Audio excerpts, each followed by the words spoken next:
Hey there, students. A lot of you are wondering, how do I do POV plus, HIP analysis, point of view, context, audience, purpose. Think some people call it HIPPO, happy, whatever we're talking about here. And I figured that this is an opportunity for me to share one of my favorite YouTube videos with you. Now, this is from back in 2014. POP, hold it down. Do yourself a favor and watch it sometime if you haven't. Now, we're about to watch it together because a lot of people are wondering, how do I do point of view, context, audience, and purpose? And I think that this video really has all of the answers there. And that is part of the reason why, if you go to Google and you search for POV, hold it down, or I'll put something in the description as well. Be sure to subscribe while you're there, right? And so with that, you can go and see my handout, POV, hold it down. And I go into all kinds of things going from, point of view, context, audience, purpose, looking at the different tone of a document. What are some special cases? A lot of these things that even giving examples at the end here. So with this, I want to go through the video because the inspiration came from Donna Godot from the POP Hold It Down video. So let's go ahead and take a look at this video together. I just think it's great and it's teachable, okay? Like I used this a few years back to explain it to students and they were like, oh, this totally makes sense, okay? So here we go. Hey, so tell us your side. What happened? Hey, I'm an innocent bystander. They saying I drove a getaway car, but I cannot see. I'm legally blind. That's my story. I'm sticking to it. I'm innocent. Come on this way. Okay, so here we go. They said I drove a getaway car. I cannot see. I'm legally blind. So the thing is, we don't know if this person can see.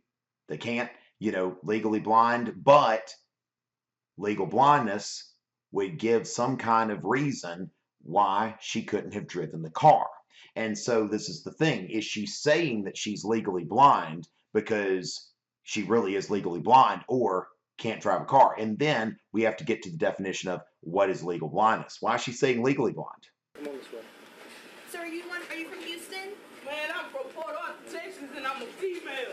Okay, now, sir, are you from Houston? I'm from Port Arthur, Texas. I'm a female. Now, gender points of view.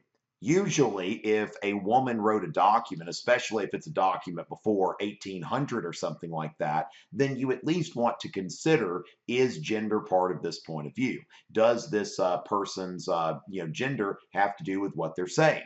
And so with that, that doesn't always work. In this case, the gender POV is really a non-issue. So a lot of cases it will be a non-issue, but it should be considered. Did not drive no getaway car. I'm legally blind. How'd you get wrapped up with these folks? I got wrapped up. I was walking down the street and I caught a ride. So you don't know these folks then, is what you're saying? I know two of them. I don't know the other two. So I was walking down the street. I caught a ride. Okay, so she's accused of driving a getaway car. She's just like, I just happened to be in the car, just caught a ride. Now the thing is, how reliable do you find this? Do you think that she's saying this? Do you find that what she's saying is true, or do you think that she is telling a story to get herself out of trouble? So we get into the purpose. Okay, do we think that she has another purpose for saying that she caught a ride? So you're thinking about this as you're hearing this. They saying I drove a getaway car, but I'm legally blind, so how I'm gonna drive a car? So did you know what happened to the 73-year-old victim then, or I don't know what happened. I just know what the police said. So you can't see at all? Huh? You can see though, right? I'm legally blind. I can see barely. Now that's the meme. Y'all probably see, some of y'all probably, if you hadn't seen the video, you've seen the meme. I can see barely. All right, so the thing is here, when you're looking at they've kind of gone into this legal blindness. Barely, but I'm not gonna answer no Yes. more questions. Pimp squad, baby. I'm not answering no more questions. I already discussed it with him. Come on, I And got something to say. Come on. I think I was upfront good enough, and like I said, yeah, I am guilty. Oh, he is guilty. Okay, so we had this display from one person, but then the next person's like, I'm guilty. Now, typically when somebody says I'm guilty, they are not benefiting from it. One of the things we want to think about when we think about POV plus is who's gaining something. What would this person gain by saying this? And so this person, odds are, by saying that he did it, by saying he's guilty, then he probably is. Now then, though, we could think about it. Could he be covering for someone?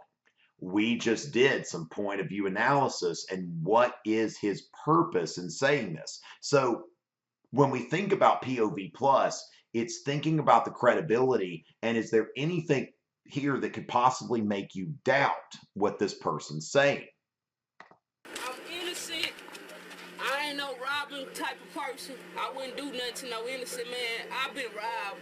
I've been pistol whipped. They got that on file. I'm innocent. I ain't do nothing. I don't know what's going on. All I know is my side of the story.